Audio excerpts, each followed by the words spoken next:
Hello friends, कैसे हैं आप। यह पुस्तक 8 क्लास की है और यह वसंत भाग 3 से लिया गया है। इसका शीर्षक है पहाड़ से ऊंचा आदमी। आइए इस पैराग्राफ को पहले हम रीडिंग करेंगे और साथ ही साथ इसके अर्थ को भी समझेंगे। चलिए शुरू करते हैं।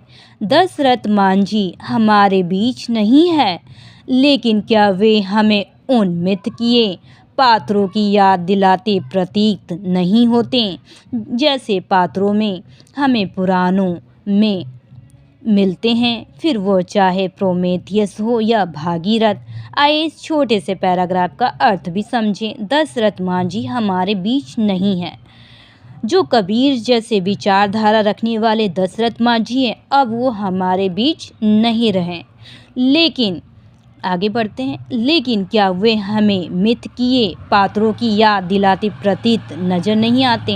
जो दशरथ मांझी है वो मिथ किए मतलब झूठ मूठ की बातें, कही सुनाई बातों पे विश्वास कर लेना, उसे मिथ किए बोलते हैं।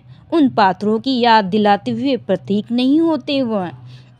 जैसे कि यहाँ पे एक बात कही गई थी दशरथ मांझी के बारे में कि ये पहाड़ तोड़ सकता है, पर दशरथ मांझी ने अकेले ही उस पहाड़ को तोड़ दिखाया। यानी कि किसी की कही बातों पे विश्वास ना करके अपने मन की शक्ति पर विश्वास किया उन्होंने।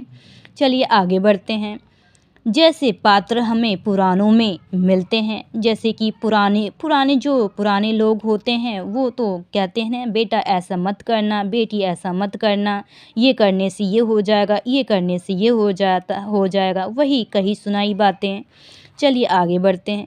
फिर वो चाहे प्रोमेथियस हो या भागीरथ।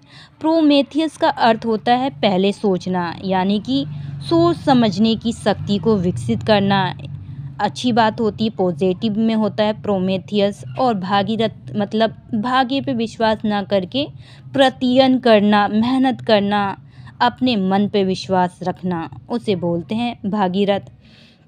चलिए इस छोटे से पैराग्राफ का अर्थ समझकर आपको कैसा लगा हमें ज़रूर बताएं।